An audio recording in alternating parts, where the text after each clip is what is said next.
प्रिय छात्रों, एक बार फिर से आप सभी का स्वागत है। तो जैसा कि आप सभी को पता है कि आज संडे है और संडे को आप लोगों का फटाफट रिवीजन होना है। फटाफट रिवीजन में हम लोग कितने क्वेश्चन को लेके आए हैं प्रिय छात्रों? 100 प्रश्नों को लेके आए हैं। इस 100 प्रश्नों को हम लोग क्या करेंगे, फटाफट इसको रिवीजन करते चलेंगे। तो आज का जो हम लोग का सीरीज़ है वो आपका कौन सा सीरीज़ है? फटाफट सीरीज़। कौन सा सीरीज़? फटाफट। फटाफट सीरीज यानी फटाफट हम लोग को क्या करना है, जवाब देते चलना है। फटाफट जवाब देते चलना है। आज बिल्कुल भी एक्सप्लेनेशन नहीं होगा। आज आप कॉपी कलम लेके बैठिएगा, लेकिन क्या करने के लिए? अपना स्कोर करने के लिए। और आपको अंत में बताना है कि आपका 100 में से कितना स्कोर हो रहा है, 100 में से आप कितना स्कोर कर पा रहे हैं। बस कॉपी कलम लेके आपको यही आज बताना है। हम लोग क्या करेंगे, हर प्रश्न के बाद आप लोगों को 2 से 4 सेकंड का वक्त देंगे। इसमें आप लोग को फटाफट अपना जवाब देना है और अपने कॉपी में आप लोग को नोट डाउन करते चलना है और लास्ट में बताना है कि आपका कितना स्कोर हुआ। तो शुरू करते हैं पहले प्रश्न से। आज के सेशन का पहला प्रश्न, चलिए शुरू करते हैं यहाँ से प्रिय छात्रों। चलिए पहला प्रश्न ये है आपका, देखिए क्या है कि निम्नलिखित में से कौन द्विक्षारकीय अम्ल है? कौन द्विक्षारकीय अम्ल है? देखिए हम लोग अब तक जितना कुछ पढ़ा है उसी को हम लोग रिवाइज करेंगे कि हम लोगों को कितना याद है और कितना हम लोग अब तक सीख चुके हैं। तो चलिए पहला प्रश्न का जवाब दीजिए कि निम्नलिखित में कौन द्विक्षारकीय अम्ल है। तो देखिए इसका जवाब क्या हो जाएगा, इसका जवाब क्या हो जाएगा? ऑप्शन नंबर डी हो जाएगा, यानी सल्फ्यूरिक अम्ल H2SO4 हो जाएगा इस सवाल का जवाब। इसके बाद चलते हैं अगले प्रश्न में। पहला का आंसर क्या हो जाएगा प्रिय छात्रों? डी हो जाएगा। इसके बाद चलते हैं अगले प्रश्न में। अगर हम लोग स्पीड है तो आप लोग क्या कीजिएगा, जो क्वेश्चन आएगा उसको थोड़ा आप लोग रोक दीजिएगा, रोक करके फिर जवाब दे करके फिर आगे बढ़ सकते हैं। तो दूसरा प्रश्न है कि निम्नलिखित में कौन प्रोपेनोइक अम्ल है? क्या आपका ऑप्शन नंबर ए है, या ऑप्शन नंबर बी है, या ऑप्शन नंबर सी है, या ऑप्शन नंबर डी है? बताइए आप लोग। तो देखिए इसमें से प्रोपेनोइक अम्ल कौन हो जाएगा? आपका हो जाएगा ऑप्शन नंबर बी हो जाएगा। इस सवाल का जवाब क्या हो जाएगा प्रिय छात्रों? ऑप्शन नंबर बी हो जाएगा, CH3CH2COOH। ये आपका क्या हो जाएगा? प्रोपेनोइक अम्ल। इस प्रश्न का आंसर क्या हो जाएगा? ऑप्शन नंबर बी हो जाएगा। चलते हैं इसके बाद प्रश्न संख्या 3 में। आज के सेशन का क्वेश्चन नंबर 3। हम लोग 100 क्वेश्चन को लेके आए हैं, इसलिए हम लोग फटाफट सिर्फ क्या करेंगे, आंसर देते हुए चलेंगे। चलिए तीसरा क्वेश्चन है, क्या है कि मिट्टी का घर गर्मियों के मौसम में ठंडा तथा जाड़े के मौसम में गर्म होता है, क्योंकि मिट्टी उष्मा का क्या होता है? खाली जगह। मिट्टी उष्मा का क्या होता है? क्या सुचालक होता है, या कुचालक होता है, या अर्धचालक होता है, या अतिचालक है? आप लोग जवाब दीजिए। तो आप लोग को बताते चले कि हम लोग देखिए फिजिक्स, केमिस्ट्री, बायो मतलब साइंस का पूरा चीज़ का निचोड़ लेके आए हैं, ताकि आपका बढ़िया से प्रैक्टिस हो जाएगी। तो देखिए इस सवाल का जवाब क्या हो जाएगा? मिट्टी उष्मा का क्या होता है प्रिय छात्रों? कुचालक हो जाता है। क्या हो जाता है? कुचालक हो जाता है। तो इस सवाल का जवाब क्या हो जाएगा? ऑप्शन नंबर बी हो जाएगा। इसके बाद चलते हैं तीसरे के बाद चौथे प्रश्न में चलते हैं फटाफट। चौथा प्रश्न देखिए आपका क्या है। चौथा प्रश्न कि निम्नलिखित में से कौन विटेकर के वर्गीकरण में अकशेरुकी जीव में नहीं है, में से नहीं है? अकशेरुकी जीव में से नहीं है बोला है। तो बताइए कि आपका मोलस्का हो जाएगा, या एनिलिडा हो जाएगा, या फिर प्लेटीहेल्मिन्थस हो जाएगा, या फिर प्रोटोजोआ हो जाएगा? जल्दी आप लोग बताइए। तो आप लोग को जैसे पता है कि विटेकर ने पूरे जगत को 5 वर्गों में बांटा था। तो फिलहाल इस सवाल का जवाब क्या हो जाएगा? ऑप्शन नंबर डी हो जाएगा। क्या हो जाएगा मेरे छात्रों? ऑप्शन नंबर डी हो जाएगा, यानी प्रोटोजोआ हो जाएगा। चलते हैं इसके बाद अगले प्रश्न में, फटाफट के सीरीज में चलते हैं अगले प्रश्न में। अगला प्रश्न देखिए क्या है, आप लोग भी पेन कॉपी लेकर के अपना स्कोर काउंट करते चले। देखिए क्या है कि जिन कोशिकाओं में गुणसूत्र के 2 से अधिक पूर्ण सेट होते हैं वो क्या कहलाते हैं? क्या वो आपका अगुणित कहलाते हैं, या द्विगुणित कहलाते हैं, या बहुगुणित कहलाते हैं, या फिर बहुसंकर कहलाते हैं? आप लोग जवाब दीजिए। तो देखिए इस सवाल का जवाब क्या हो जाएगा, वो आपका क्या कहलाते हैं? बहुगुणित कहलाते हैं। क्या कहलाते हैं प्रिय छात्रों? बहुगुणित कहलाते हैं। ऑप्शन नंबर सी हो जाएगा। देखिए हर सवाल के बाद हम लोग 2 से 4 सेकंड हम रुकते हैं, ताकि आप लोग इस बीच में अपना जवाब दे सकें। तो चलिए 6 के बाद छठा प्रश्न में चलते हैं, 5 के बाद। छठा प्रश्न क्या है कि निम्न में से किस ईंधन को पर्यावरण स्नेही माना जाता है? पर्यावरण का मित्र माना जाता है किस ईंधन को? क्या आपका पेट्रोल को, डीजल को, द्रवित पेट्रोलियम गैस को, या फिर संपीड़ित प्राकृतिक गैस को? आप लोग जवाब दीजिए फटाफट। तो देखिए इस सवाल का जवाब क्या हो जाएगा? ऑप्शन नंबर डी हो जाएगा, यानी सीएनजी जो है संपीड़ित प्राकृतिक गैस, इसको क्या माना जाता है? पर्यावरण स्नेही माना जाता है। इसके बाद चलते हैं अगले प्रश्न में। अगला प्रश्न आपके सामने में ये रहा। देखिए अगला प्रश्न क्या है कि मानव मस्तिष्क निम्नलिखित में से कौन सा भाग, यानी मानव मस्तिष्क का कौन सा भाग बुद्धि एवं चतुराई का केंद्र है? मानव मस्तिष्क का कौन सा भाग बुद्धि एवं चतुराई का केंद्र है? क्या सेरिब्रम हो जाएगा, या सेरिबेलम हो जाएगा, या हाइपोथैलेमस हो जाएगा, या फिर मेडुला ऑब्लोंगाटा हो जाएगा? आप लोग जवाब दीजिए। तो देखिए मानव मस्तिष्क का बुद्धि एवं चतुराई का केंद्र कौन हो जाएगा प्रिय छात्रों, ये आपका हो जाएगा सेरिबेरम हो जाएगा। क्या हो जाएगा, सेरिब्रम हो जाएगा। ये सेरिब्रम यानी ऑप्शन नंबर ए हो जाएगा। इस सवाल का जवाब क्या हो जाएगा, ऑप्शन नंबर ए। इसके बाद चलते हैं अगले प्रश्न में। प्रश्न संख्या 8। देखिए प्रश्न संख्या 8 आपका क्या बोल रहा है, आप लोग पढ़िए फटाफट कि निम्नलिखित में से किसमें त्रिगुणित केंद्रक पाया जाता है। निम्नलिखित में से किसमें त्रिगुणित केंद्रक पाया जाता है। क्या आपका फल में पाया जाता है, या बीज में पाया जाता है, या युग्मनज में पाया जाता है, या फिर भ्रूणपोष में पाया जाता है। फटाफट आप लोग बताइए। तो देखिए त्रिगुणित केंद्र किसमें पाया जाता है, आपका किसमें, ऑप्शन नंबर डी यानी भ्रूणपोष में पाया जाता है। किसमें पाया जाता है प्रिय छात्रों, भ्रूणपोष में आपका कैसा पाया जाता है, त्रिगुणित केंद्रक पाया जाता है। चलते हैं इसके बाद अगले प्रश्न में चलते हैं। 8 के बाद प्रश्न संख्या 9 में चलते हैं। देखिए प्रश्न संख्या 9 आपका क्या बोल रहा है कि कोई कण एक समान चाल से एक वृत्त के अनुदिश गति कर रही है। ठीक है, तो कण की गति यानी कोई कण एक समान चाल से एक वृत्त के अनुदिश गति कर रही है, तो कण की गति क्या हो जाएगा आपका, एक विमीय या फिर एक आयामी, या फिर द्विविमीय या फिर दो आयामी, या फिर स्थानांतरित हो जाएगा, या फिर दोलन हो जाएगा। आप लोग फटाफट जवाब देते चले। तो देखिए इस सवाल का जवाब क्या हो जाएगा, ऑप्शन नंबर बी हो जाएगा। ऑप्शन नंबर बी हो जाएगा, मतलब द्विविमीय या फिर दो आयामी हो जाएगा। क्या हो जाएगा, द्विविमीय या फिर दो आयामी। इस सवाल का जवाब क्या हो जाएगा प्रिय छात्रों, ऑप्शन नंबर बी हो जाएगा। चलते हैं 9 के बाद चलते हैं 10वां प्रश्न में। 9 के बाद 10वां प्रश्न संख्या 10 क्या है आपका कि जी का मान क्या होता है। जी का मान क्या होता है, क्या 6.673 into 10⁻11 newton metre square per KG square, या फिर 6.73 into 10⁻11 newton metre square per KG square, या फिर 6.73 into 10⁻11 newton metre square per KG square, या फिर 9.8 metre per second square, 9.8 metre second square. तो बताइए इस सवाल का जवाब क्या हो जाएगा। तो देखिए जैसा कि आप सबको पता है कि जी का मान कितना हो जाएगा, वो हो जाएगा 6.673 into 10⁻11 newton metre square per KG square. यानी इस सवाल का जवाब क्या हो जाएगा प्रिय छात्रों, ऑप्शन नंबर ए हो जाएगा। क्या हो जाएगा, ऑप्शन नंबर ए। आप लोग का आज 10 सवाल हो चुका है। चलिए इससे आगे बढ़ते हैं फटाफट, क्योंकि हम लोग को 100 सवाल अटेम्प्ट करना है और अपने आप को जांचना है कि हम लोग किस पानी में है। चलिए क्या है कि बाहरी कान कहलाता है, जो बाहरी वाला कान है वो क्या कहलाता है, क्या कर्ण पल्लव कहलाता है, या फिर कर्णावर्त कहलाता है, या कर्ण पटट कहलाता है, या फिर मुग्धरक कहलाता है। फटाफट आप लोग बताइए बाहरी कान क्या कहलाता है। तो देखिए जवाब देते चले आप लोग फटाफट। तो देखिए बाहरी कान आपका क्या कहलाता है प्रिय छात्रों, वो आपका कर्ण पल्लव कहलाता है। क्या कहलाता है, कर्ण पल्लव। यानी इस सवाल का जवाब क्या हो जाएगा, ऑप्शन नंबर ए हो जाएगा। चलते हैं इसके बाद चलते हैं अगले प्रश्न में। 11 के बाद चलते हैं 12वां प्रश्न में। 12वां प्रश्न में क्या है कि निम्नलिखित में से मिट्टी के कटाव का प्रमुख कारण कौन है। मिट्टी के कटाव का प्रमुख कारण कौन है, क्या वन हो जाएगा, या फिर सोपानी कृषि हो जाएगा, या फिर जल हो जाएगा, या फिर इनमें से कोई नहीं हो जाएगा। तो बताइए कि मिट्टी के कटाव का प्रमुख कारण कौन है। आप लोग कमेंट बॉक्स में फटाफट बताएं। तो देखिए आप सबको पता है कि मिट्टी के कटाव का प्रमुख कारण कौन हो जाएगा, कोई और नहीं बल्कि आपका यहाँ पे इस सवाल के हिसाब से यहाँ पे क्या हो जाएगा, जल हो जाएगा। क्या हो जाएगा, जल हो जाएगा। नहीं, ऑप्शन नंबर सी हो जाएगा। इस सवाल का जवाब क्या हो जाएगा प्रिय छात्रों, ऑप्शन नंबर सी हो जाएगा। चलते हैं इसके बाद। देखिए आज आप लोगों का सोशल का भी 100 क्वेश्चन का सीरीज होना है और आपका साइंस का भी होना है। तो इसलिए आप लोग सोशल साइंस दोनों वीडियो को देखें और अपना तैयारी को और मजबूत करें। देखिए अगला प्रश्न क्या है कि पृथ्वी के वायुमंडल में कार्बन डाइऑक्साइड गैस की मात्रा कितनी होती है। फटाफट आप लोग बताइए कार्बन डाइऑक्साइड गैस की मात्रा कितनी होती है, 0.003%, या फिर 0.02%, या फिर 0.04%, या फिर 0.06%। आप लोग फटाफट बताइए कि कार्बन डाइऑक्साइड गैस की मात्रा कितनी होती है। तो देखिए वायुमंडल में कार्बन डाइऑक्साइड गैस की मात्रा कितना हो जाएगा, 0.003% हो जाएगा। कितना हो जाएगा प्रिय छात्रों, 0.003%। यानी ऑप्शन नंबर ए हो जाएगा। इस सवाल का जवाब क्या हो जाएगा, ऑप्शन नंबर ए हो जाएगा। चलते हैं इसके बाद अगले प्रश्न में। 13 के बाद चलते हैं 14वां प्रश्न में। देखिए 14वां प्रश्न आपका क्या है, आपका 14वां प्रश्न कि प्रथम पृथ्वी सम्मेलन का आयोजन कहाँ किया गया था। प्रथम पृथ्वी सम्मेलन का आयोजन कहाँ किया गया था, क्या आपका रियो डी जेनेरो में किया गया था, या फिर लंदन में किया गया था, या न्यूयॉर्क में किया गया था, या फिर साउथ अफ्रीका के जोहान्सबर्ग में किया गया था। तो आप लोग फटाफट बताइए कि प्रथम पृथ्वी सम्मेलन का आयोजन कहाँ किया गया था। तो देखिए इस सवाल का जवाब क्या हो जाएगा, प्रथम पृथ्वी सम्मेलन आपका कहाँ हुआ था, वो हो जाएगा option number A, Rio de Janeiro में हो जाएगा। कहाँ पे हो जाएगा प्रिय छात्रों, रियो डी जेनेरो में हो जाएगा। कहाँ पे, रियो डी जेनेरो में हो जाएगा। चलते हैं इसके बाद चलते हैं अगले प्रश्न में। अगले प्रश्न में आप लोग इसी तरह से मेहनत करते चले, हमारे साथ इसी तरह से मेहनत कीजिए। चलिए अगला प्रश्न क्या है, देखिए कि सलाल जल विद्युत उत्पादन परियोजना भारत के किस राज्य प्रदेश में स्थित है। भारत के किस राज्य या फिर प्रदेश में स्थित है, बताइए। सलाल जल विद्युत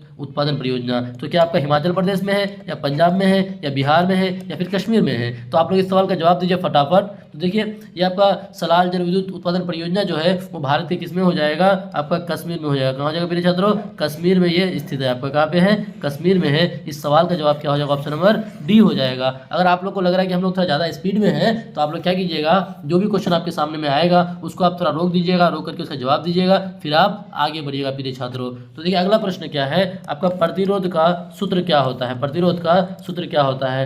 क्या आपका R बराबर I/V या फिर R बराबर V/I या फिर R बराबर V/I या फिर इनमें से कोई नहीं? तो आप लोग फटाफट जवाब दीजिए। आप लोग को जब तक हम कुछ बता रहे हैं V बराबर IR होता है, तो आपको R बोला था तो R बराबर क्या हो जाएगा? V/I हो जाएगा। तो R बराबर V/I कहाँ है प्रिय छात्रों? यह है ऑप्शन नंबर सी में है। तो इस सवाल का जवाब क्या हो जाएगा आपका? प्रतिरोध का सूत्र क्या हो जाएगा? R बराबर V/I, यानी ऑप्शन नंबर सी हो जाएगा। ऑप्शन नंबर सी हो जाएगा। चलते हैं 16 के बाद चलते हैं 17वां प्रश्न में। आज के सेशन का 17वां प्रश्न देखिए, क्वेश्चन नंबर 17 क्या है? स्विच लगाए जाते हैं, स्विच लगाए जाते हैं क्या ठंडा तार में या फिर गर्म तार में या फिर अर्थ तार में या फिर कभी ठंडे तार में तो कभी अर्थ तार में? आप लोग फटाफट बताइए स्विच लगाए किस में जाते हैं? तो देखिए स्विच आपका किस में लगाए जाते हैं? वो आपका ठंडा तार में नहीं लगाया जाता है। वो किस में लगाया जाता है? आपका गर्म तार में लगाया जाता है प्रिय छात्रों। किसमें? गर्म तार में लगाए जाते हैं। तो इस सवाल का जवाब क्या हो जाएगा? ऑप्शन नंबर बी हो जाएगा। क्या हो जाएगा? ऑप्शन नंबर बी हो जाएगा। चलिए इसी तरह से आप लोग हमारे साथ जुड़े रहें। फिर चलते हैं अगले प्रश्न में। अगला प्रश्न क्या है देखिए, 18वां प्रश्न है कि सरल सूक्ष्मदर्शी में किसका उपयोग किया जाता है? सरल सूक्ष्मदर्शी में किसका उपयोग किया जाता है? क्या अवतल दर्पण का उपयोग किया जाता है या फिर उत्तल दर्पण का उपयोग किया जाता है या फिर अवतल लेंस का या फिर उत्तल लेंस का? आप लोग फटाफट बताइए सरल सूक्ष्मदर्शी जो होता है उसमें किसका उपयोग किया जाता है? फटाफट बताइए। तो देखिए सही आंसर क्या हो जाएगा इसका कि सरल सूक्ष्मदर्शी में आपका उत्तल लेंस का इस्तेमाल किया जाता है। किसका प्रिय छात्रों? उत्तल लेंस का इस्तेमाल किया जाता है। किसका? उत्तल लेंस का इस्तेमाल किया जाता है। तो इस सवाल का जवाब क्या हो जाएगा? ऑप्शन नंबर डी हो जाएगा। क्या हो जाएगा? ऑप्शन नंबर डी हो जाएगा। चलते हैं इसके बाद अगले प्रश्न में। 18 के बाद चलते हैं 19वां प्रश्न। देखिए 19वां प्रश्न क्या है कि इनमें से कौन परवल अम्ल है? कौन परवल अम्ल है? कौन परवल अम्ल है पूछा है। क्या आपका सल्फ्यूरिक अम्ल हो जाएगा या फिर हाइड्रोक्लोरिक अम्ल हो जाएगा या फिर नाइट्रिक अम्ल हो जाएगा? आप लोग फटाफट बताइए, या फिर इनमें से सभी हो जाएगा? तो बताइए कौन परवल अम्ल है, जवाब दीजिए फटाफट।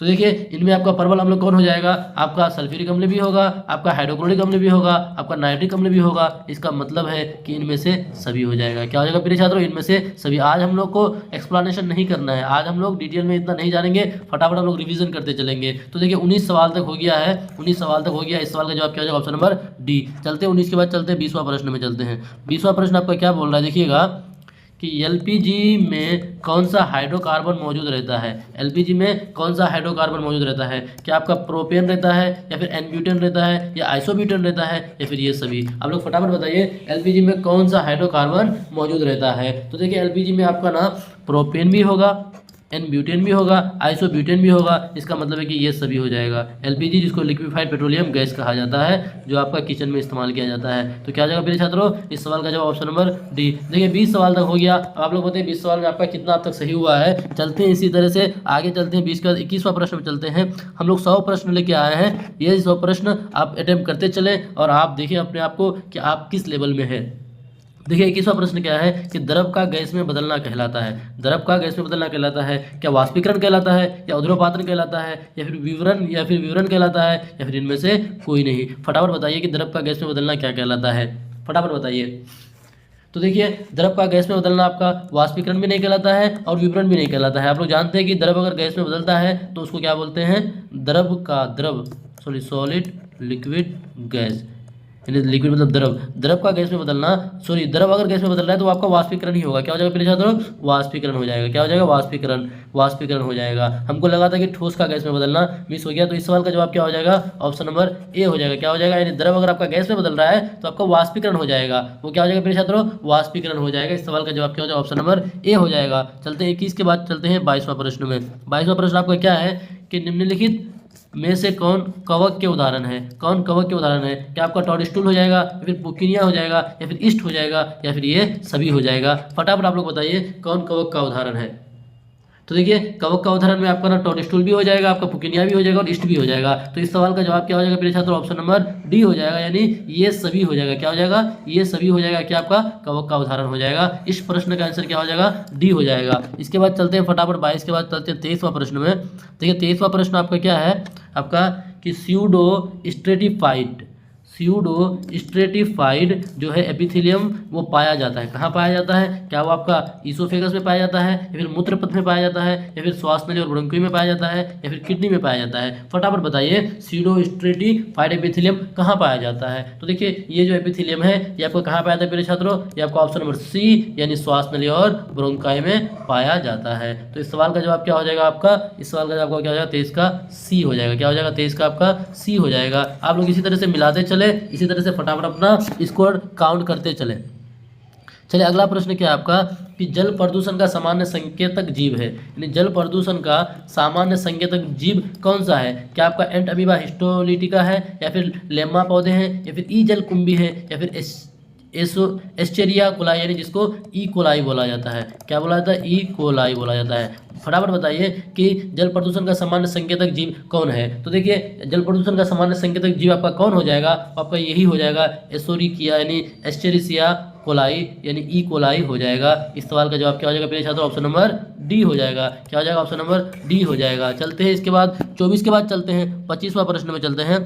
25वां प्रश्न आपका क्या पूछ रहा है, देखिए कि सबसे छोटी अंतस्रावी ग्रंथि है, सबसे छोटी आपका अंतस्रावी ग्रंथि कौन सा है। बताइए आप लोग सबसे छोटी अंतस्रावी ग्रंथि, क्या आपका पीनियल ग्रंथि होगा, या फिर थायराइड ग्रंथि होगा, या फिर एडिनल ग्रंथि होगा, या फिर पिट्यूटरी ग्रंथि होगा। आप लोग बताइए सबसे छोटी अंतस्रावी ग्रंथि कौन सा है। तो देखिए आपका ये आपका क्या हो जाएगा, आपका पिट्यूटरी भी नहीं होगा, या आपका एडिनल भी नहीं होगा, आपका थायराइड भी नहीं होगा, बल्कि क्या हो जाएगा आपका सबसे छोटी वो आपका पीनियल ग्रंथि हो जाएगा। क्या हो जाएगा प्रिय छात्रों, पीनियल ग्रंथि हो जाएगा। तो इस सवाल का जवाब क्या हो जाएगा, ए हो जाएगा, 25 का ए हो जाएगा। चलिए हम लोग 25 क्वेश्चन यहाँ तक हो गया हम लोगों का। चलते हैं 25 के बाद चलते हैं 26वां प्रश्न में। देखिए 26वां प्रश्न आपका क्या है कि फल जो है निम्नलिखित में से किस पुष्प के भाग से बनता है। जो हमारा फल बनता है वो पुष्प के किस भाग से बनता है, क्या पुंकेसर से बनता है, या वर्तिकाग्र से बनता है, या अंडाशय से बनता है, या डिम्ब से बनता है। तो फटाफट बताइए कि जो हमारा फल जो है वो पुष्प के किस भाग से बनता है। तो देखिए आपका फल जो है वो आपका पुष्प के किससे बनता है प्रिय छात्रों, वो अंडाशय से बनता है। किससे बनता है, अंडाशय से बनता है। तो इस सवाल का जवाब क्या हो जाएगा, ऑप्शन नंबर सी हो जाएगा, ऑप्शन नंबर सी हो जाएगा। चलते हैं 26 के बाद चलते हैं 27वां प्रश्न में चलते हैं। प्रश्न संख्या 27।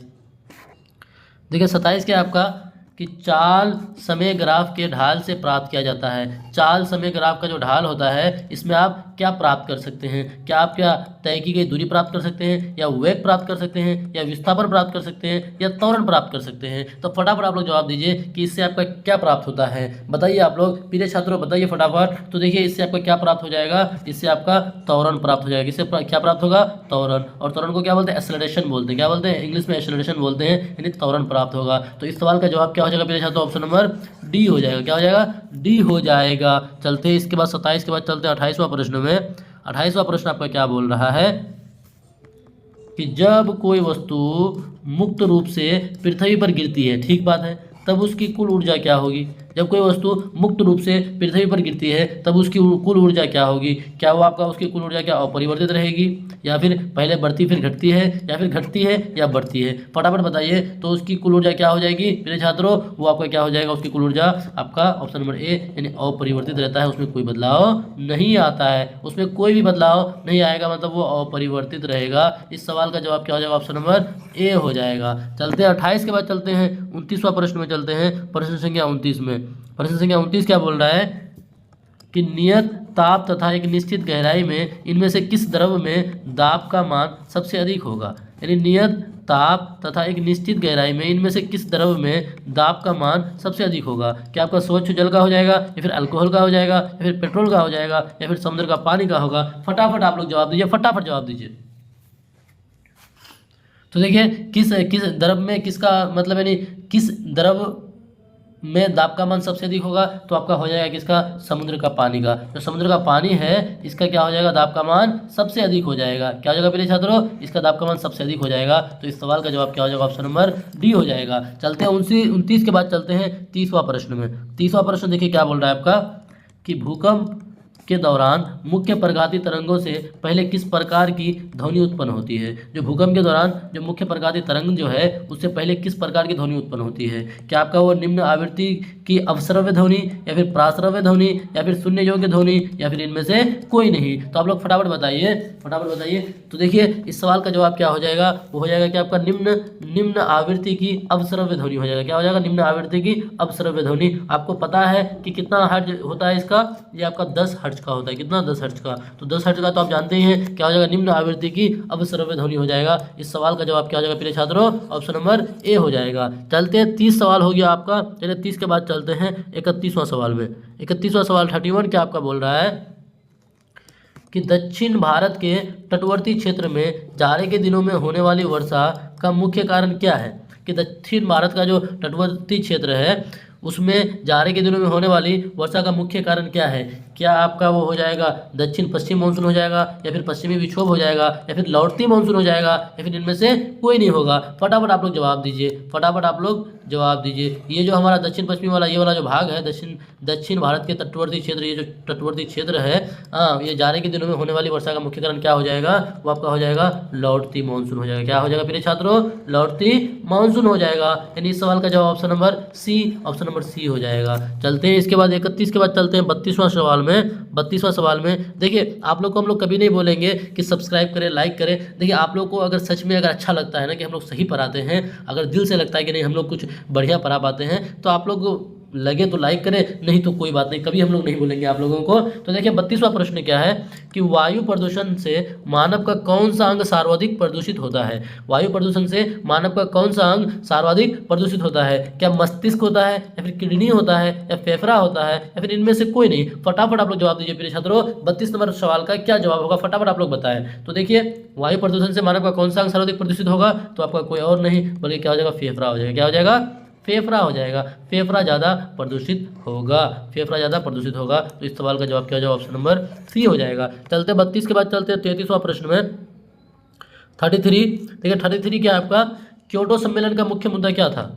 जो क्योटो सम्मेलन हुआ था उसका मुख्य मुद्दा क्या था। क्या उसका ग्लोबल वार्मिंग मुख्य मुद्दा था, या फिर गरीबी था, या फिर साक्षरता था, या फिर मानवाधिकार था। फटाफट बताइए जो क्योटो सम्मेलन हुआ था उसका मुख्य मुद्दा क्या था। तो देखिए इसका मुख्य मुद्दा क्या हो जाएगा, आपका मानवाधिकार नहीं था, साक्षरता भी नहीं था, गरीबी भी नहीं था। तो इस सवाल का जवाब क्या हो जाएगा प्रिय छात्रों, ग्लोबल वार्मिंग हो जाएगा। क्या हो जाएगा, ग्लोबल वार्मिंग, यानी ऑप्शन नंबर ए हो जाएगा। क्या हो जाएगा, ऑप्शन नंबर ए हो जाएगा इस सवाल का जवाब। चलते हैं 33 के बाद चलते हैं 34वां प्रश्न में चलते हैं। किसमें चलते हैं, 34वां प्रश्न। देखिए क्या है, कुडनुकुलम नाभिकीय ऊर्जा केंद्र भारत के किस राज्य में स्थित है। कुडनुकुलम नाभिकीय ऊर्जा केंद्र भारत के किस राज्य में स्थित है। देखिए इस तरह का नाम सब रहेगा ना तो हमेशा ध्यान रखिएगा थोड़ा सा कि ये आपका ना वो साउथ वाले इलाके में ही होगा। तो देखिए साउथ वाले इलाके में आपको तो बिहार होगा नहीं, असम होगा नहीं, उड़ीसा होगा नहीं। कहाँ हो जाएगा मेरे छात्रों, ये आपका कहाँ हो जाएगा, आपका तमिलनाडु में हो जाएगा। कहाँ हो जाएगा, तमिल यानी तमिलनाडु में हो जाएगा। इस सवाल का जवाब क्या हो जाएगा, ऑप्शन नंबर ए हो जाएगा। 34 का क्या हो जाएगा, ऑप्शन नंबर ए हो जाएगा। चलते हैं 34 के बाद चलते हैं 35वां प्रश्न। देखिए 35वां प्रश्न क्या है कि किसी परिपथ का वह गुण जो विद्युत ऊर्जा को उष्मा में बदल देता है कहा जाता है। किसी परिपथ का वो गुण जो विद्युत ऊर्जा को उष्मा में बदल देता है क्या कहा जाता है। क्या उसको धारा कहते हैं, या विभवांतर कहते हैं, या प्रतिरोध कहते हैं, या शक्ति कहते हैं। फटाफट बताइए। देखिए हम लोग कोशिश करेंगे कि जब तक हम लोग का एग्जाम नहीं हो हर संडे को हम लोग ना इसी तरह से 100 क्वेश्चन लेके आते रहेंगे। आप लोग बताइए क्या लाएंगे या नहीं लाएंगे, कमेंट बॉक्स में बताइए, क्योंकि आप लोग जब कमेंट करते हैं ना तो हम लोग को मोटिवेशन मिलता है मेरे छात्रों। तो इस सवाल का जवाब क्या हो जाएगा, आपका ऑप्शन नंबर सी हो जाएगा। क्या हो जाएगा, प्रतिरोध हो जाएगा। क्या हो जाएगा, प्रतिरोध हो जाएगा। ऑप्शन नंबर सी हो जाएगा, प्रतिरोध हो जाएगा। चलते हैं इसके बाद अगले प्रश्न में चलते हैं 35 के बाद 36वां प्रश्न में चलते हैं। क्वेश्चन नंबर 36 देखिए आप लोग क्या बोल रहा है कि विद्युत परिपथ में प्रभावी धारा का मान मापने में प्रयुक्त यंत्र है। यानी विद्युत परिपथ में धारा का मान किससे मापा जाता है। क्या आपका गैल्वेनोमीटर से मापा जाता है, या वोल्टमीटर से मापा जाता है, या फिर एमीटर से जिसको आमीटर बोलते हैं, या फिर इनमें से कोई नहीं। फटाफट आप लोग बताइए किससे मापा जाता है धारा का मान को। तो देखिए धारा का मान को आपका विद्युत परिपथ में धारा का मान को गैल्वेनोमीटर से भी नहीं मापा जाता है और वोल्टमीटर से भी नहीं मापा जाता है। तो किससे मापा जाता है मेरे छात्रों, वो आपका आमीटर से मापा जाता है। किससे, आमीटर से मापा जाता है। तो इस सवाल का जवाब क्या हो जाएगा, ऑप्शन नंबर सी हो जाएगा। चलते हैं 36 के बाद चलते हैं 37वां प्रश्न में। 36 के बाद 37वां प्रश्न। देखिए हम लोगों को आज 100 प्रश्न हल करना है, 100 प्रश्न हम लोग को हल करना है, इसलिए हिम्मत नहीं हारना है, इसी तरह से आप लोग बने रहें। देखिए 37 क्या है कि किस रंग का विचलन न्यूनतम होता है, किस रंग का विचलन न्यूनतम होता है, क्या लाल का, पीला का, नीला का, बैगनी का? फटाफट बताइए किस रंग का विचलन न्यूनतम होता है, जल्दी बताइए, जल्दी जल्दी जल्दी जल्दी। तो देखिए आप सबको पता है कि जो लाल रंग है ना, लाल रंग, इसका विचलन क्या होता है, न्यूनतम होता है। लाल रंग का विचलन क्या होता है प्रिय छात्रों, न्यूनतम होता है। तो इस सवाल का जवाब क्या हो जाएगा, ऑप्शन नंबर ए हो जाएगा। चलते हैं 37 के बाद चलते हैं 38वां प्रश्न में। 38वां प्रश्न देखिए आपका क्या है, पढ़िए आप लोग। क्या है कि हरित खाद मिट्टी को क्या प्रदान कर समृद्ध बनाता है? हरित खाद मिट्टी को क्या प्रदान कर समृद्ध बनाता है? क्या आपका नाइट्रोजन और फास्फोरस, आपका मैग्नीशियम और नाइट्रोजन, आपका फास्फोरस और कैल्शियम, आपका कार्बन और हाइड्रोजन? फटाफट बताइए कि हरित खाद मिट्टी को क्या प्रदान कर समृद्ध बनाता है। तो देखिए आपका इस सवाल का जवाब क्या हो जाएगा, नाइट्रोजन और फास्फोरस हो जाएगा। क्या हो जाएगा, नाइट्रोजन और फास्फोरस। यानी हरित खाद मिट्टी को नाइट्रोजन और फास्फोरस प्रदान कर क्या बनाता है, समृद्ध बनाता है। इस सवाल का जवाब क्या हो जाएगा, ऑप्शन नंबर ए हो जाएगा। चलते हैं 38 के बाद चलते हैं 39वां प्रश्न में। चलते हैं 38 के बाद 39वां प्रश्न। 39वां प्रश्न आपका क्या है, देखिए कि एक तत्व जिसकी परमाणु संख्या 15 है, इसके संबंध में निम्नलिखित में से कौन सा कथन सही बोला है, कौन सा कथन सही है? तो क्या वो आपका तत्व वर्ग 15 का है, या फिर तत्व की संयोजकता 4 है, या फिर तत्व अधातु है, या फिर इनमें से कोई नहीं? फटाफट बताइए आप लोग, फटाफट बताइए। इसमें आपको 2-3 सेकंड ज़्यादा वक्त देंगे क्योंकि उसमें थोड़ा आपको समझने में थोड़ा टाइम लगेगा। तो देखिए ये आपका क्या हो जाएगा, ये आपका कौन सा कथन सही हो जाएगा, तो इसकी संयोजकता 4 नहीं होगा क्योंकि इसकी संयोजकता 3 होगा। ये तत्व अधातु नहीं बल्कि धातु होगा, इनमें से कोई नहीं, ये भी नहीं होगा, बल्कि क्या हो जाएगा, ये आपका तत्व वर्ग 15 का है, ये बात सही हो जाएगा। ये तत्व किसका हो जाएगा, वर्ग 15 का है, ये वाला कथन प्रिय छात्रों बिल्कुल सही हो जाएगा। चलते हैं 39 के बाद चलते हैं 40वां प्रश्न में। 40वां प्रश्न देखिए आपके आज के सेशन का 40वां प्रश्न कि निम्नलिखित में कौन यौगिक नहीं है, कौन यौगिक नहीं है? क्या आपका जल यौगिक नहीं है, या फिर काली चूना नहीं है, या संगमरमर नहीं है, या फिर हवा नहीं है? आप लोग फटाफट बता दीजिए, आप लोग फटाफट बता दीजिए। हम अब थोड़ा मदद कर दे रहे हैं आप लोग का। जल का H2O होता है, काली चूना का Ca होता है, और आपका संगमरमर का CaCO3 होता है। अब आप लोग बता दीजिए कि कौन यौगिक नहीं है, आप लोग फटाफट बताइए। तो देखिए आप सबको पता है कि हवा जो है ये यौगिक नहीं है, बल्कि ये क्या है, मिश्रण है प्रिय छात्रों, ये क्या आपका मिश्रण है। तो इस सवाल का जवाब क्या हो जाएगा, ऑप्शन नंबर डी हो जाएगा। इसके बाद चलते हैं अगले प्रश्न में। इसके बाद चलते हैं अगले प्रश्न में 40 के बाद 41, 40 के बाद 41 में चलते हैं।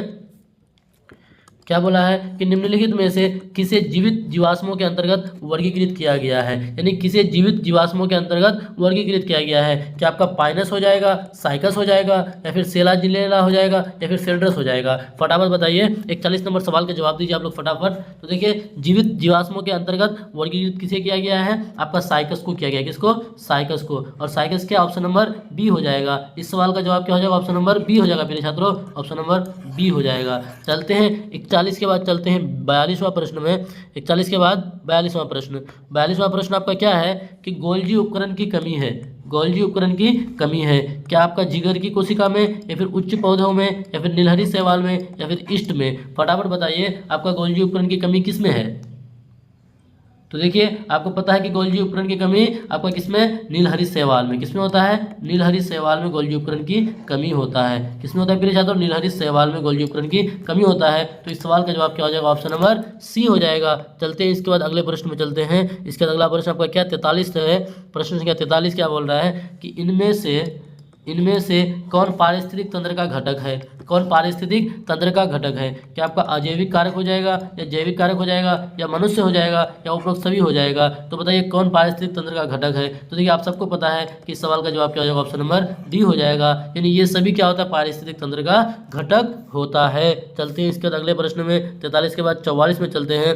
43 के बाद 44 में देखिए 44 क्या बोल रहा है आपका कि रंध्र के छिद्रों का खुलने और बंद होना इस पर निर्भर करता है। तो किस पर निर्भर करता है, क्या वो आपका ऑक्सीजन पर, या फिर तापमान पर, या फिर अच्छे कोशिका में पानी की मौजूदगी पर, या फिर कार्बन डाइऑक्साइड की सांद्रता पर? तो फटाफट बताइए आप लोग इस सवाल का जवाब। 44 नंबर सवाल का जवाब आप लोग बताइए कि रंध्र के छिद्रों का खुलने और बंद होना किस पर निर्भर करता है? तो आपका होता है रक्षक कोशिका में पानी की मौजूदगी पर वो निर्भर करता है, पानी की मात्रा पर निर्भर करता है। तो इस सवाल का जवाब क्या हो जाएगा मेरे छात्रों, ऑप्शन नंबर सी हो जाएगा। चलते हैं 44 के बाद चलते हैं 45वां सवाल। 45वां सवाल देखिए आज के सेशन का 45वां सवाल क्या है आपका कि मानव युग्मनज और मानव शुक्राणु में गुणसूत्र की संख्या का अनुपात है। मानव युग्मनज और मानव शुक्राणु में गुणसूत्रों की संख्या का अनुपात कितना हो जाएगा, तो आप लोग फटाफट बताइए। वो आपका क्या हो जाएगा, आपका हो जाएगा 45 का हो जाएगा, ए हो जाएगा 2:1 हो जाएगा। किस अनुपात में हो जाएगा आपका, 2:1 में हो जाएगा प्रिय छात्रों। यानी इस सवाल का जवाब क्या हो जाएगा, इस सवाल का जवाब ऑप्शन नंबर ए हो जाएगा। चलते हैं इसके बाद 45 के बाद चलते हैं 46वां प्रश्न में। देखिए 46वां प्रश्न क्या है कि इनमें से कौन सा स्वतंत्र रूप से गिरते हुए वस्तु के लिए सत्य है, यानी इन चारों कथनों में से कौन सा कथन सत्य है। तो क्या हो जाएगा, ये असमान गति से चलता है, इसका वेग शून्य है, या फिर इसमें निरंतर और गैर शून्य त्वरण है, या फिर इसमें असमान त्वरण है। तो फटाफट आप लोग जवाब दीजिए कि जब क्या हो रहा है कि कौन सा स्वतंत्र रूप से गिरते हुए वस्तु के लिए सत्य है। तो क्या हो जाएगा मेरे छात्रों, ये हो जाएगा ऑप्शन नंबर सी हो जाएगा। क्या हो जाएगा, ऑप्शन नंबर सी हो जाएगा कि इसमें निरंतर गैर शून्य त्वरण है। इस सवाल का जवाब क्या हो जाएगा, ऑप्शन नंबर सी हो जाएगा। चलते हैं 46 के बाद चलते हैं 47वां प्रश्न में।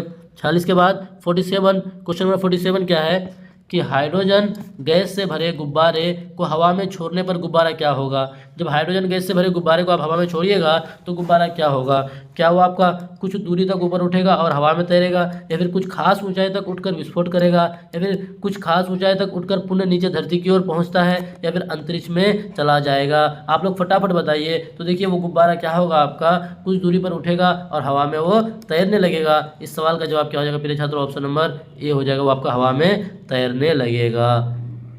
चलिए इस सवाल का जवाब क्या हो जाएगा, ऑप्शन नंबर ए हो जाएगा। चलते हैं 47 के बाद 48वां प्रश्न में चलते हैं। 48 देखिए क्या बोल रहा है आपका, फिजिक्स से सवाल है। क्या बोल रहा है कि दर्पण में फोकस दूरी f तथा वक्रता त्रिज्या r के बीच कौन सा संबंध है। जो आप जानते हैं ना, इन दोनों के f और r के बीच में कोई एक संबंध है, वो कौन सा संबंध है, क्या f बराबर r/2 हो जाएगा, या फिर r बराबर 2f हो जाएगा, या फिर a और b दोनों हो जाएगा, या फिर इनमें से कोई नहीं होगा। फटाफट आप लोग बताइए इस सवाल का जवाब। तो देखिए इस सवाल का जवाब आपका क्या हो जाएगा प्रिय छात्रों, वो आपका हो जाएगा ए और बी दोनों हो जाएगा, ए और बी दोनों हो जाएगा। यानी f बराबर r/2 भी होता है और r बराबर 2f भी होता है। तो क्या हो जाएगा, ऑप्शन नंबर सी हो जाएगा। क्या हो जाएगा प्रिय छात्रों, 48 का ऑप्शन नंबर सी हो जाएगा। चलते हैं 48 के बाद चलते हैं 49 नंबर सवाल में। आज के सेशन का 49 नंबर सवाल क्या है कि ध्वनि उत्पन्न होने के बाद उसके बहुत देर तक बने रहने के लिए उपयोग किया जाता है। कि ध्वनि उत्पन्न होने के बाद उसके बहुत देर तक बने रहने के लिए उपयोग किया जाता है। किसका, क्या स्टेथोस्कोप का इस्तेमाल किया जाता है, या फिर तुरहिया का इस्तेमाल किया जाता है, या फिर मेगाफोन का इस्तेमाल किया जाता है, या फिर उपरोक्त सभी का। तो बताइए इस सवाल का जवाब क्या हो जाएगा। इस सवाल का जवाब लोग दीजिए फटाफट। तो देखिए इस सवाल का आपका 49 नंबर जो सवाल है, इसका जवाब क्या हो जाएगा, ऑप्शन नंबर डी हो जाएगा। क्या हो जाएगा मेरे साथ, ऑप्शन नंबर डी। तो आप लोग बताते चले। देखिए आधा प्रश्न हो गया, आधा क्वेश्चन हो गया आज के सेशन का आधा यानी 50 क्वेश्चन हो गया। तो आप लोग बताइए अब तक कि 50 में आप लोग का कितना नंबर आ रहा है, इस 50 में कितना आ रहा है। इसके बाद और 50 क्वेश्चन और बचा हुआ है। इसी तरह आप लोग जुड़े रहे हमारे साथ फटाफट। एक ही वीडियो में हम लोग साइंस का पूरा निचोड़ लेके आए हैं और आपको हर हाल में साइंस में महारत बना के छोड़ेंगे। आपका एक भी सवाल एग्जाम में नहीं छूटेगा मेरे छात्रों। क्या है कि इनमें से कौन सा प्राकृतिक संसाधन नहीं है। तो क्या आपका मिट्टी हो जाएगा, पानी हो जाएगा, वायु हो जाएगा, बिजली हो जाएगा। बताइए कौन प्राकृतिक संसाधन नहीं है। तो आप सबको पता है कि मिट्टी तो है, पानी भी है, वायु भी है, लेकिन बिजली जो है ये आपका प्राकृतिक संसाधन नहीं है, बल्कि क्या ये मानव निर्मित है। तो इस सवाल का जवाब क्या हो जाएगा, ऑप्शन नंबर डी हो जाएगा, ऑप्शन नंबर डी। चलिए 50 के बाद फिर आगे बढ़ते हैं। तो प्रिय छात्रों चलिए 50 के बाद चलते हैं 51वां सवाल में। यहाँ से अब फिर और 50 सवाल हम लोग का है, फटाफट आज हम लोग हल करते चलेंगे। देखिए 50 के बाद 51वां सवाल क्या है आपका 51। आज के सेशन का 51 क्या है, आप लोग को थकना नहीं है। अगर थक गए तो फिर आप हार गए, थकना मना है प्रिय छात्रों। क्या इनमें से कौन सा लवण जल की अस्थायी कठोरता का प्रमुख कारण है। कौन सा लवण जल की अस्थायी कठोरता का प्रमुख कारण है। क्या आपका मैग्नीशियम सल्फेट हो जाएगा, फिर मैग्नीशियम बाइकार्बोनेट हो जाएगा, या फिर मैग्नीशियम कार्बोनेट हो जाएगा, या फिर इनमें से कोई नहीं। फटाफट बताइए कि कौन सा लवण जल की अस्थायी कठोरता का प्रमुख कारण हो जाएगा। तो देखिए आपको पता है कि आपका ये मैग्नीशियम कार्बोनेट तो होगा नहीं, मैग्नीशियम बाइकार्बोनेट भी नहीं होगा। क्या हो जाएगा आपका option number A magnesium sulphate हो जाएगा। क्या हो जाएगा प्रिय छात्रों, मैग्नीशियम सल्फेट हो जाएगा। तो इस सवाल का जवाब क्या हो जाएगा, ऑप्शन नंबर ए हो जाएगा। चलते हैं 51 के बाद चलते हैं 52वां प्रश्न में। 52वां प्रश्न आपका क्या बोल रहा है आपका कि चिपको आंदोलन जो है का मुख्य उद्देश्य क्या था, चिपको आंदोलन का मुख्य उद्देश्य क्या था, कि आपका वृक्ष को बचाना था, फिर वनों की कटाई था, या फिर सिंचाई था, या फिर साक्षरता था। तो फटाफट बताइए उसका मुख्य उद्देश्य क्या था। उसका मुख्य उद्देश्य था आपका क्या, कि वनों की कटाई को रोकना था। क्या करना था, वनों की कटाई, जो वनों का कटाई हो रहा था उसको रोकना था प्रिय छात्रों। तो सवाल क्या हो जाएगा, इस सवाल का जवाब क्या हो जाएगा, ऑप्शन नंबर बी हो जाएगा। चलते हैं 52 के बाद चलते हैं 53वां प्रश्न में। 53वां प्रश्न क्या है आपका, देखिए क्या है कि कक्ष और खंबात की खाड़ी में किस प्रकार की ऊर्जा के विकास की संभावना है। कक्ष और खंबात आपको पता है कहाँ है, आपका समुद्री इलाके में है। तो बताइए वहाँ पे किस प्रकार के ऊर्जा के विकास की संभावना है। क्या आपका ज्वारीय ऊर्जा होगा, सौर ऊर्जा होगा, कोयला होगा, इनमें से कोई नहीं होगा। तो फटाफट आप लोग जवाब दीजिए, इस सवाल का जवाब क्या हो जाएगा। तो देखिए इस सवाल का जवाब का क्या हो जाएगा, ये भी नहीं होगा, ये भी नहीं होगा, आपका क्या हो जाएगा, ज्वारीय ऊर्जा हो जाएगा। क्या हो जाएगा प्रिय छात्रों, ज्वारीय ऊर्जा हो जाएगा। 53 का ए हो जाएगा। क्या हो जाएगा, 53 का ए हो जाएगा। चलते हैं 53 के बाद चलते हैं 54वां प्रश्न में। 54वां प्रश्न आपका क्या है, 54 आपका क्या है कि ताप बढ़ने से चालक का प्रतिरोध क्या होता है। क्या चालक का प्रतिरोध भी बढ़ता है, या घटता है, या बढ़ता घटता नहीं है, या फिर इनमें से कोई नहीं। तो बताइए ताप बढ़ने से चालक का प्रतिरोध क्या होता है। तो चालक का प्रतिरोध आपका क्या होता है प्रिय छात्रों, वो भी आपका बढ़ता है। ताप अगर बढ़ेगा तो चालक का प्रतिरोध क्या होगा, बढ़ेगा। इस सवाल का जवाब क्या हो जाएगा, ऑप्शन नंबर ए हो जाएगा। चलते 54 के बाद चलते हैं 55वां प्रश्न में। 55 देखिए क्वेश्चन नंबर 55 आपका क्या बोल रहा है कि डायनमो में क्या होता है कि यांत्रिक ऊर्जा को विद्युत ऊर्जा में बदलता है, या फिर विद्युत ऊर्जा को यांत्रिक ऊर्जा में बदलता है, या फिर रासायनिक ऊर्जा को विद्युत ऊर्जा में बदलता है, या फिर इनमें से कोई नहीं। फटाफट बताइए कि डायनमो क्या करता है आपका। तो देखिए डायनमो आपका क्या करता है कि वो आपका यांत्रिक ऊर्जा को विद्युत ऊर्जा में बदलता है। किसको प्रिय छात्रों, यांत्रिक ऊर्जा को विद्युत ऊर्जा में बदलने का काम कौन करता है, आपका डायनमो करता है। कौन, डायनमो। ठीक है, तो इस सवाल का जवाब क्या हो जाएगा, ऑप्शन नंबर ए हो जाएगा। ऑप्शन नंबर ए हो जाएगा। और कमेंट बॉक्स में आप लोग ये बता दीजिए अगर यहाँ पे विद्युत मोटर रहता तब क्या आंसर हो जाता। चलते हैं 55 के बाद 56वां प्रश्न में 56। देखिए 56 आपका क्या बोल रहा है कि रेटिना प्रकाश को परिवर्तित करती है। रेटिना प्रकाश को परिवर्तित करती है। किस में करती है, क्या विद्युत ऊर्जा में परिवर्तित करती है, या फिर विद्युत सिग्नल में, या फिर वास्तविक प्रतिबिंब में, या फिर इनमें से कोई नहीं। फटाफट आप लोग बताइए 56वां प्रश्न का आंसर क्या हो जाएगा कि रेटिना प्रकाश को परिवर्तित करती है। तो देखिए रेटिना प्रकाश को किस में परिवर्तित करती है, आपका क्या हो जाएगा, विद्युत सिग्नल में परिवर्तित करती है। किसमें प्रिय छात्रों, विद्युत सिग्नल में परिवर्तित करती है। तो इस सवाल का जवाब क्या हो जाएगा, ऑप्शन नंबर बी हो जाएगा। 56 का क्या हो जाएगा, ऑप्शन नंबर बी हो जाएगा। चलते हैं 56 के बाद चलते हैं 57 नंबर प्रश्न में। 57 प्रश्न, क्वेश्चन नंबर 57 कि निम्नलिखित में से कौन चाल का मात्रक नहीं हो सकता है। चाल का मात्रक नहीं हो सकता है। क्या आपका मीटर पर सेकंड हो जाएगा, सेंटीमीटर पर सेकंड हो जाएगा, या फिर एस पर मीटर हो जाएगा, या फिर किलोमीटर प्रति घंटा हो जाएगा। देखिए छात्रों अगर कोई प्रश्न अगर टफ आ जाए तो आपको उसको देख करके भागना नहीं है, बल्कि उसका और भी आपको सामना करना है। तो देखिए क्या है कि कौन चाल का मात्रक नहीं हो सकता है, तो आपका कोई और नहीं होगा बल्कि ऑप्शन नंबर सी जो है एस पर मीटर जो है ये आपका चाल का मात्रक नहीं होगा। तो इस सवाल का जवाब क्या हो जाएगा प्रिय छात्रों, ऑप्शन नंबर सी हो जाएगा। ऑप्शन नंबर सी हो जाएगा। चलते हैं इसके बाद 57 के बाद चलते हैं 58वां प्रश्न में। देखिए 58वां प्रश्न क्या होगा आपका कि सामान्य नेत्र के लिए दूर बिंदु, सामान्य नेत्र के लिए दूर बिंदु क्या 25 मीटर होगा, अनंत होगा, 25 सेंटीमीटर होगा, या फिर 0.25 मीटर होगा। बताइए अगर यहाँ पे देखिए दूर बिंदु के जगह अगर निकट बोलता तो वो भी आप कमेंट बॉक्स में बताएं तब आंसर क्या होता। तो फिलहाल सामान्य नेत्र के लिए दूर बिंदु क्या हो जाएगा प्रिय छात्रों, वो आपका हो जाएगा ऑप्शन नंबर बी अनंत हो जाएगा। कि एक सामान्य नेत्र के लिए जो दूर बिंदु होता है वो कितना होता है, अनंत होता है। इस सवाल का जवाब क्या हो जाएगा, बी हो जाएगा। आपको कमेंट बॉक्स में बोलना है निकट का कितना हो जाता है, सामान्य नेत्र के लिए निकट बिंदु कितना हो जाएगा। चलिए 58 के बाद चलते हैं 59 में चलते हैं। देखिए 59 मतलब फिर ये डायनमो वाला फिर एक क्वेश्चन आ गया सेम टू सेम कि डायनमो बदलता है, डायनमो बदलता है। तो किसको बदलता है, क्या आपका यांत्रिक ऊर्जा को विद्युत ऊर्जा में, या फिर विद्युत ऊर्जा को यांत्रिक ऊर्जा में, या फिर रासायनिक ऊर्जा को विद्युत ऊर्जा में, या फिर इनमें से कोई नहीं। तो मेरे छात्रों ये सवाल को तो हम लोग करा चुके हैं, तो इसका जवाब आप लोग कमेंट बॉक्स में इसका आप लोग जवाब दीजिए क्या होगा, ABCD जो भी होगा आप लोग बताइए। चलते हैं इसके बाद 59 के बाद चलते हैं 60 में। 59 के बाद 60 में देखिए 60वां प्रश्न क्या है कि विश्व पर्यावरण दिवस किस तारीख को मनाया जाता है। पर्यावरण दिवस किस तारीख को मनाते हैं, क्या 20 जून को, 15 जून को, 5 जून को, 6 जून को। फटाफट बताइए। विश्व पर्यावरण दिवस है, जैसे कि आप सबको पता है कि कल कौन सा दिन है, कल आपका एक त्यौहार कल भी है, जो कौन सा त्यौहार है, खुशियों का त्यौहार है, ईद है। तो फिलहाल बताइए आप लोग विश्व पर्यावरण दिवस किस तारीख को मनाया जाता है। तो पर्यावरण दिवस आपका किसको प्रिय छात्रों, आपका 5 जून को मनाया जाता है। किसको मनाया जाता है, 5 जून को मनाया जाता है पर्यावरण दिवस। पौसे 5 पौसे पर्यावरण, ध्यान रखिएगा ऑप्शन नंबर सी हो जाएगा इस सवाल का जवाब। चलते हैं 60 के बाद चलते हैं 61 61 देखिए बहुत सारे छात्र ऐसे होते हैं कि जो आपका सवाल देखिएगा, अगर सवाल अगर हार्ड रहेगा तो वहाँ से वो स्किप करके साइड ले लेते हैं। आपको ऐसा नहीं करना है। देखिए जो हार्ड सवाल है ना तो उसको आप नोट कर लीजिए, एक दो बार पढ़िए फिर से आपके समझ में आएगा। ऐसा हो ही नहीं सकता कि कोई आपको समझ में ना आए। आप लोगों के इतने बहादुर और समझदार कोई हो ही नहीं सकता प्रिय छात्रों। चलते 61 नंबर प्रश्न क्या है कि अपने अक्ष पर पृथ्वी के घूर्णन के बढ़ने या घटने से पृथ्वी के किस स्थान पर जी का मान अपरिवर्तित होगा। देखिए जब आपका पृथ्वी जब अपने अक्ष पर घूमता है ना, घूमता है तो घूर्णन पर किस स्थान पर जी का मान अपरिवर्तित होगा, मतलब नहीं बदलेगा। तो क्या आपका वो ध्रुव पर हो जाएगा, कर्क रेखा पर हो जाएगा, मकर रेखा पर हो जाएगा, फिर भूमध्य रेखा पर हो जाएगा। फटाफट आप लोग बताइए किस पर होगा जी का मान अपरिवर्तित रहेगा। तो देखिए आप सबको पता है कि अगर जी का मान सिर्फ ध्रुव पर ही ऐसा होगा जहाँ जी का मान क्या होगा, अपरिवर्तित रहेगा, मतलब जी का मान नहीं बदलेगा। बाकी जगह पर आपका जी का मान क्या हो जाएगा प्रिय छात्रों, बदल जाएगा। तो इस सवाल का जवाब क्या हो जाएगा, ऑप्शन नंबर ए हो जाएगा। चलते हैं 61 के बाद चलते हैं 62वां सवाल में। देखिए 62वां सवाल आपका क्या बोल रहा है आपका कि प्लाज्मा झिल्ली किससे बनी होती है। जो प्लाज्मा झिल्ली है क्या वो आपका फॉस्फोलिपिड और प्रोटीन से बनी होती है, या फिर प्रोटीन और न्यूक्लियोटाइड से बनी होती है, या फिर प्रोटीन कार्बोहाइड्रेट और फॉस्फोलिपिड से बनी होती है, या फिर आपका प्रोटीन से बनी होती है। फटाफट बताइए कि प्लाज्मा झिल्ली किससे बनी होती है।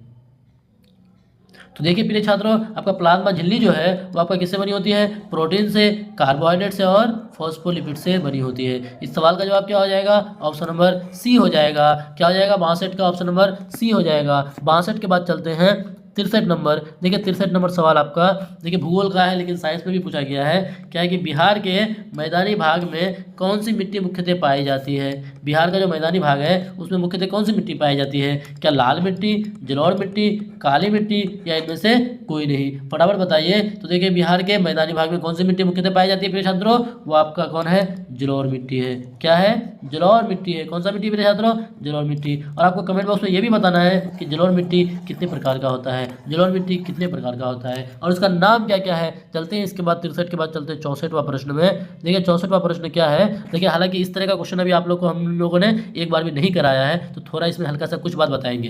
क्या है कि एक दूसरे पर 120 डिग्री पर झुके दो दर्पणों द्वारा कुल कितनी छवियां बनेगी। तो देखिए मतलब कितना प्रतिबिंब बनेगा ना, उसके लिए एक फॉर्मूला है। आपको जब भी दिया रहेगा कि दो दर्पणों के बीच में इतना डिग्री पर है झुका हुआ, इतना डिग्री पर बना हुआ है, तो उसके बीच में अगर किसी वस्तु को रखेंगे तो कितना प्रतिबिंब बनेगा। तो इस तरह का सवाल रहे तो बस आप एक फॉर्मूला ध्यान रखिएगा। क्या प्रिय छात्रों, 360/θ-1, बस इसको आप ध्यान रखिएगा। उसके बाद देखिए अब जितना भी डिग्री दिया रहेगा ना, जैसे देखिए 360 है बटे में थीटा, थीटा की जगह में 120 बैठा दीजिए, -1 कर दीजिए। जब आप इसको हल कीजिएगा तो यहाँ पे 120 को अगर काटेगा 360 तो आपका 3 हो जाएगा, 3 से 1 जाएगा तो 2 हो जाएगा। आपको ये फॉर्मूला याद रखना है कि जब भी आपको प्रतिबिंब कितना बनता है उसको पता करना हो तो 360/θ-1 ध्यान रखिएगा। तो देखिए 2 कहाँ है, ऑप्शन नंबर सी में है प्रिय छात्रों, ऑप्शन नंबर सी में। इस सवाल का जवाब क्या हो जाएगा, सी हो जाएगा। ये इस तरह का हम लोग सवाल अभी आप लोग को नहीं कराए थे, तो चलिए ये नंबर आप लोग को बोनस में मिलता है। चलते हैं 64 के बाद चलते हैं 65वां प्रश्न में। और जिस प्रिय छात्रों ने बना लिए थे और बहुत अच्छी बात है। देखिए क्या है कि जीन के वैकल्पिक रूपों का क्या नाम है, जीन के वैकल्पिक रूपों का क्या नाम है। क्या एलील हो जाएगा, या फिर समरूप गुणसूत्र हो जाएगा, या फिर सहलगन जीन हो जाएगा, या फिर गुणसूत्र हो जाएगा। फटाफट आप लोग बताइए जीन के वैकल्पिक रूपों का क्या नाम होगा। तो देखिए जीन के वैकल्पिक रूपों का नाम क्या हो जाएगा, एलील हो जाएगा। क्या हो जाएगा प्रिय छात्रों, एलील हो जाएगा, एलील हो जाएगा, यानी ऑप्शन नंबर ए हो जाएगा। चलते हैं इसके बाद चलते हैं 65 के बाद चलते हैं 66। देखिए 66 क्या है, श्वसन है। श्वसन क्या है, अनाबोलिक प्रक्रिया, शारीरिक प्रक्रिया, कैटाबोलिक प्रक्रिया, या फिर बायोफिजिकल प्रक्रिया। फटाफट आप लोग जवाब दीजिए। तो देखिए श्वसन आपका कैसा प्रक्रिया है, वो आपका कैटाबोलिक प्रक्रिया है। क्या है प्रिय छात्रों, कैटाबोलिक प्रक्रिया है। ऑप्शन नंबर सी हो जाएगा, श्वसन एक कैटाबोलिक प्रक्रिया है। चलते हैं 66 के बाद चलते हैं 67 में। 67 आपका क्या बोल रहा है कि राइबोसोम किस में बनते हैं, राइबोसोम किस में बनते हैं। आपका प्लाज्मा झिल्ली में, साइटोप्लाज्म में, गोल्गी बॉडी में, या फिर न्यूक्लियोस में, या फिर न्यूक्लियोल्स यानी नाभिक में, बताइए। तो देखिए क्या हो जाएगा आपका राइबोसोम किस में बनता है, यानी ऑप्शन नंबर डी, यानी राइबोसोम आपका नाभिक में बनता है, यानी न्यूक्लियोल्स में बनता है। क्या बनता है, न्यूक्लियोल्स में। तो इस सवाल का जवाब क्या हो जाएगा मेरे छात्रों, ऑप्शन नंबर डी हो जाएगा। क्या हो जाएगा, ऑप्शन नंबर डी हो जाएगा। चलते हैं 67 के बाद चलते हैं 68वां प्रश्न में। 68 में क्या बोल रहा है कि यौगिक जिसका अणुसूत्र समान किंतु संरचना सूत्र अलग अलग होते हैं क्या कहलाते हैं? आप सबको पता है, बताइए फटाफट, क्या वह समावयवी कहलाते हैं या समस्थानिक कहलाते हैं या संभारिक कहलाते हैं या इनमें से कोई नहीं? आप सबको इसका आंसर पता है कि अणुसूत्र समान और संरचना सूत्र अलग अलग, तो आपका क्या कहलाते हैं? कुछ और नहीं बल्कि वो समावयवी कहलाते हैं, जिसको आइसोमर बोलते हैं। क्या बोलते हैं? आइसोमर बोलते हैं। इस सवाल का जवाब क्या हो जाएगा? ऑप्शन नंबर ए हो जाएगा। चलते हैं 68 के बाद चलते हैं 69, प्रश्न संख्या 69 आज के सेशन का। देखिए क्या आपका कि फ्लेमिंग जो है, फ्लेमिंग साहब के वाम हस्त नियम में बाएं हाथ की तर्जनी संकेत करती है। बाएं हाथ की तर्जनी किसको संकेत करती है? क्या चालक पर आरोपित विद्युत धारा की दिशा को, या फिर चालक में प्रभावित विद्युत धारा की दिशा को, या फिर चुंबकीय क्षेत्र की दिशा को, या फिर इनमें से कोई नहीं? फटाफट बताइए तर्जनी किसको संकेत करती है? तो प्रिय छात्रों, आपका तर्जनी किसको संकेत करेगा? वो ऑप्शन नंबर सी, यानी चुंबकीय क्षेत्र की दिशा को क्या करता है? वो आपका चुंबकीय क्षेत्र की दिशा को संकेत करता है। तो इस सवाल का जवाब क्या हो जाएगा? ऑप्शन नंबर सी हो जाएगा। चलते हैं 69 के बाद चलते हैं 70, क्वेश्चन नंबर 70 में 70 में कि निम्न में से कौन सी वस्तु ऊष्मा का अच्छा चालक है? इन चारों में से बोला है कि ऊष्मा का अच्छा चालक कौन है? क्या आपका थर्माकोल होगा, शीशा होगा, लकड़ी का बुरादा होगा या प्लास्टिक होगा? इन चारों के आधार पर आपको आंसर देना है। तो देखिए इन चारों के आधार पर आपका क्या हो जाएगा? शीशा ही एकमात्र यहाँ पे ऐसी वस्तु है जो क्या हो जाएगा? ऊष्मा का अच्छा चालक हो जाएगा। तो इस सवाल का जवाब क्या हो जाएगा प्रिय छात्रों? ऑप्शन नंबर बी हो जाएगा। चलते हैं 70 के बाद चलते हैं 71 में।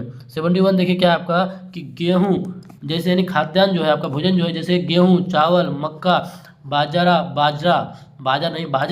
और ज्वार से हमें मुख्य रूप से प्राप्त होते हैं। क्या प्राप्त होते हैं? देखिए जो ही चावल आ जाए ना, चावल, मक्का, ये सब का बात आ जाए तो आपको समझ में आ जाना चाहिए किसकी बात कर रहा है। तो देखिए प्रोटीन भी नहीं होगा, वसा भी नहीं होगा, विटामिन भी नहीं होगा, बल्कि क्या हो जाएगा? कार्बोहाइड्रेट हो जाएगा। क्या हो जाएगा मेरे छात्रों? कार्बोहाइड्रेट। तो इस सवाल का जवाब क्या हो जाएगा? ऑप्शन नंबर बी हो जाएगा, कार्बोहाइड्रेट। चलते हैं 71 के बाद चलते हैं 72। तो 72 आपको क्या बोल रहा है कि कालाजार रोग का उष्मायन अवधि है। कितना अवधि है? क्या 24 घंटे की, 1 महीने की, 7 दिन की, या फिर 2 से 4 महीने की? फटाफट आप लोग बताइए कालाजार रोग का उष्मायन अवधि कितने दिनों का होता है? तो आपका हो जाएगा 2 से 4 महीने की हो जाएगा। कितना हो जाएगा? 2 से 4 महीने की हो जाएगा। फिर छात्रों कितना हो जाएगा? 2 से 4 महीने की हो जाएगा। तो इस सवाल का जवाब क्या हो जाएगा? ऑप्शन नंबर डी हो जाएगा। चलते हैं 72 के बाद चलते हैं 73वां प्रश्न में। 73वां प्रश्न आपका क्या है कि इनमें से कौन वायु प्रदूषक संकेतक पौधे हैं? कौन वायु प्रदूषक संकेतक पौधे हैं? क्या मेरीगोल्ड, लाइकेन, या फिर माइकोराइजा, या फिर रोज? फटाफट आप लोग बताइए कौन वायु प्रदूषण संकेतक पौधे हैं। तो देखिए इस सवाल का जवाब क्या हो जाएगा? आपका जो लाइकेन जो होता है ना, लाइकेन, ये आपका क्या होता है? वायु प्रदूषक संकेतक पौधे हैं। तो इस सवाल का जवाब क्या हो जाएगा? ऑप्शन नंबर बी हो जाएगा। ऑप्शन नंबर बी हो जाएगा। चलते हैं 73 के बाद चलते हैं 74 प्रश्न में, क्वेश्चन नंबर 74 में। 74 क्या है कि परमाणु के नाभिक में उपस्थित होते हैं। परमाणु के नाभिक में कौन उपस्थित होते हैं? केवल इलेक्ट्रॉन, प्रोटॉन तथा न्यूट्रॉन दोनों, या फिर केवल न्यूट्रॉन, या फिर केवल प्रोटॉन? तो आप लोग जवाब दीजिए फटाफट जवाब दीजिए प्रिय छात्रों।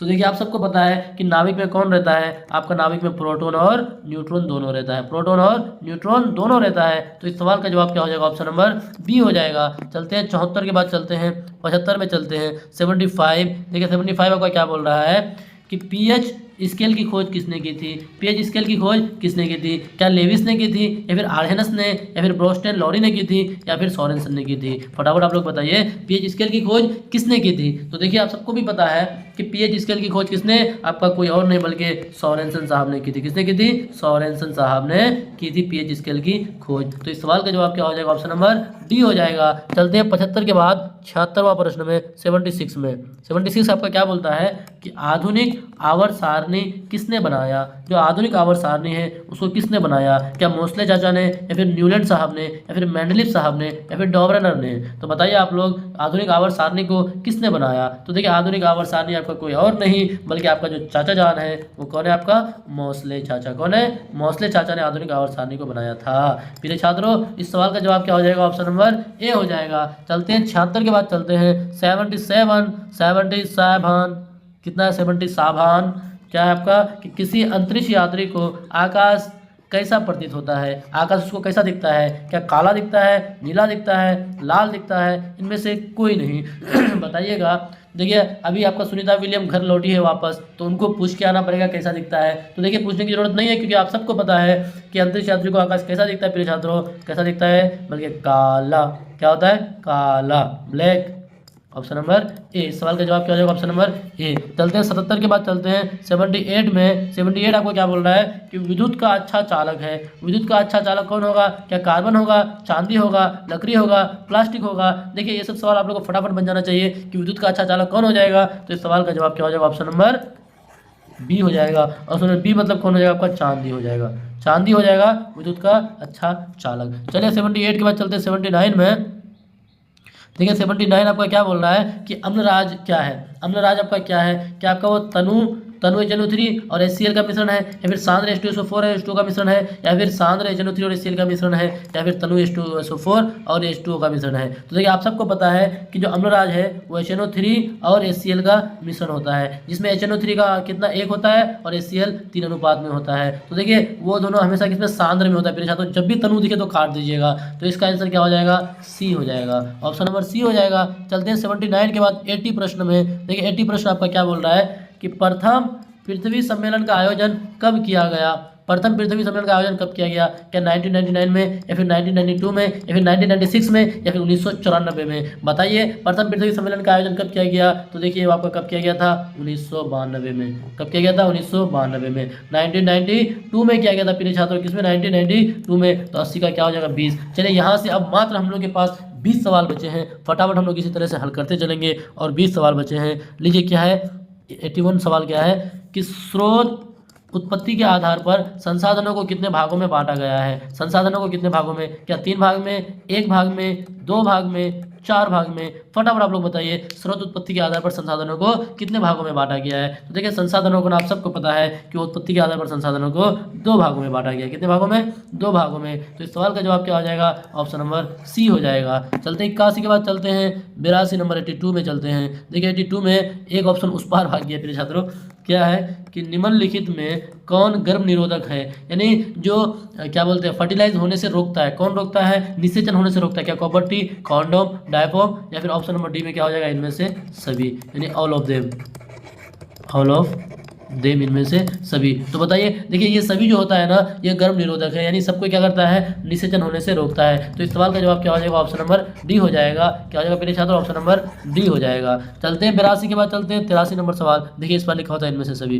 देखिए 83 वाला सवाल क्या है आपका कि अंडा देने वाला स्तनपायी है, यानी कौन अंडा देता है? क्या आपका छिपकली अंडा देता है, बत्तख अंडा देता है, या फिर आमडीला अंडा देता है, या फिर ये सभी? बताइए कौन अंडा देता है? अंडा देने वाला स्तनपायी। तो देखिए आपको पता है कि छिपकली भी अंडा देता है और बत्तख भी देता है। तो इसका मतलब क्या हो जाएगा? ऑप्शन नंबर डी, यानी ये सभी हो जाएगा। क्या हो जाएगा मेरे छात्रों? ये सभी हो जाएगा। इस सवाल का जवाब क्या हो जाएगा? ऑप्शन नंबर डी हो जाएगा। चलते 83 के बाद चलते 84 नंबर। देखिए 84 नंबर क्या आपका है कि किसी गतिमान वस्तु का जड़त्व निर्भर करता है। जड़त्व किस पर निर्भर करता है? क्या उस वस्तु के आकार पर, उस वस्तु के द्रव्यमान पर, उस वस्तु के संवेग पर, उस वस्तु के चाल पर? फटाफट बताइए कि जड़त्व किस पर निर्भर करता है। तो देखिए जड़त्व किस पर निर्भर करता है? वो उसका द्रव्यमान पर निर्भर करता है, उसके मास पर निर्भर करता है। किस पर? मास पर निर्भर करता है प्रिय छात्रों। तो इस सवाल का जवाब क्या हो जाएगा? ऑप्शन नंबर बी हो जाएगा।